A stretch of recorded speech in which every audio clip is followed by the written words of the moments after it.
grandautomobile.fr et GT Auto sur YouTube. Vous avez vu que ces derniers temps, GT Auto sur YouTube a pris vraiment de l'essor avec plus de 620 000 vues, donc on est très heureux, merci à vous. Et aujourd'hui en essai qui s'y colle, c'est le tout nouveau Mitsubishi L200, donc c'est vu de l'avant que le Mitsubishi annonce vraiment son restylage, mais vous allez voir que c'est un 150 chevaux très robuste que nous allons découvrir aujourd'hui.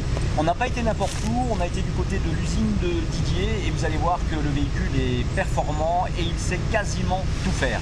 Pour tout savoir donc sur ce nouveau L200, retrouvez-nous dans cette vidéo et sur grandautomobile.fr pour avoir la fiche technique et bien sûr les tarifs du modèle. A très vite.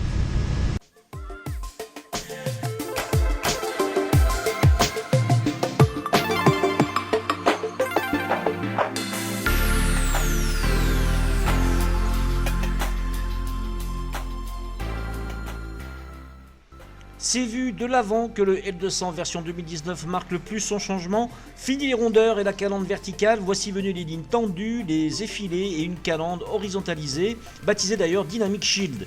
Les parenthèses inversées de part et d'autre du pare-choc sont directement inspirées des Outlander restylés et du dernier Eclipse Cross. C'est massif et c'est imposant et il s'inscrit d'ailleurs dans les codes utilisés par la concurrence.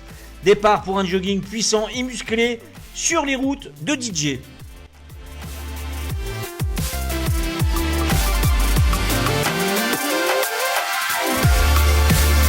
Comme je vous le disais en début de vidéo, le restylage selon Mitsubishi, c'est lui donner enfin une vraie gueule.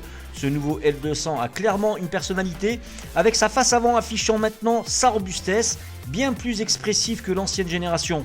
Pour accentuer cet effet de force brute, le capot moteur a été surélevé de 40 mm et les feux ont également été positionnés un peu plus haut.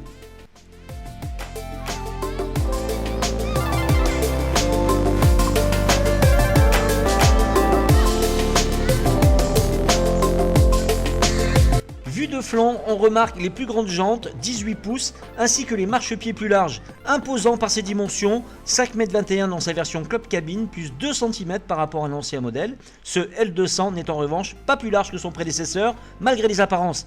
À l'arrière, en revanche, rien que de très classique, la fonction prenant le devant sur la forme, pick-up oblige.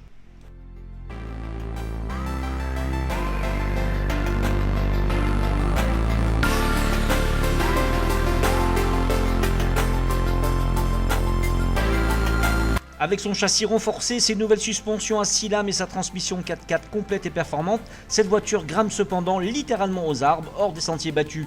Les capacités de franchissement permises par la garde au sol haute sont de haut niveau et le manque de couple moteur est compensé par l'étalement de la boîte courte en franchissement qui permet de la garder dans son régime optimal au-dessus de 1800 tours.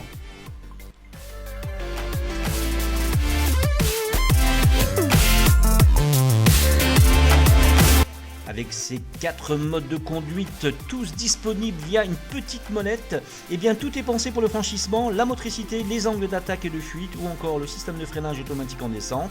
En y ajoutant d'ailleurs une benne longue de 2,72 m, offrant une charge utile supérieure à 1 tonne 1 et une capacité de tractage de 3 tonnes avec une remorque freinée, vous obtenez ainsi un outil calibré pour les usages les plus sévères sur nos routes en Martinique.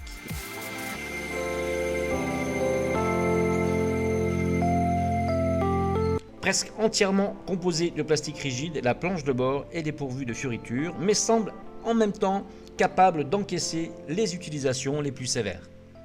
Allez, si sa ligne extérieure et la partie technique ont fait l'objet d'assez nombreuses modifications, sa partie cabine en revanche a majoritairement été reprise de la 5e génération. On retrouve donc la même planche de bord, laquelle reçoit tout de même de nouveaux équipements, dont un système d'infodivertissement qui dispose des connectivités Apple CarPlay et Android Auto. Allez, un bon point, la position de conduite agréable et le confort offert par les sièges avant, redessinés par rapport à la génération précédente et qui offre un bon maintien, un point important sur les pistes chaotiques que nous avons empruntées sur la route de Didier. Accessible via les portes à ouverture antagoniste, les places arrière sont à réserver à une utilisation occasionnelle avec un espace assez réduit et des dossiers un peu trop verticaux.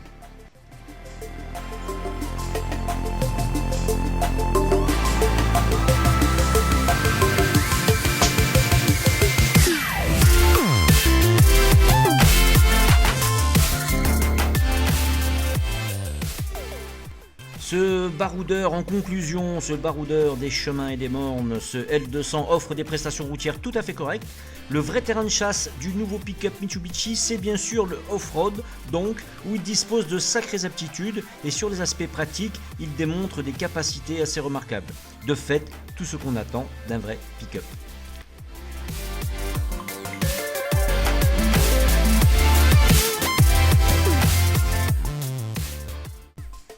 Allez, pour nous, c'est retour en concession, bien sûr. Je vous rappelle que sur grandautomobile.fr, vous avez l'ensemble des fiches techniques et tarifs de ce modèle. À très vite sur nos médias.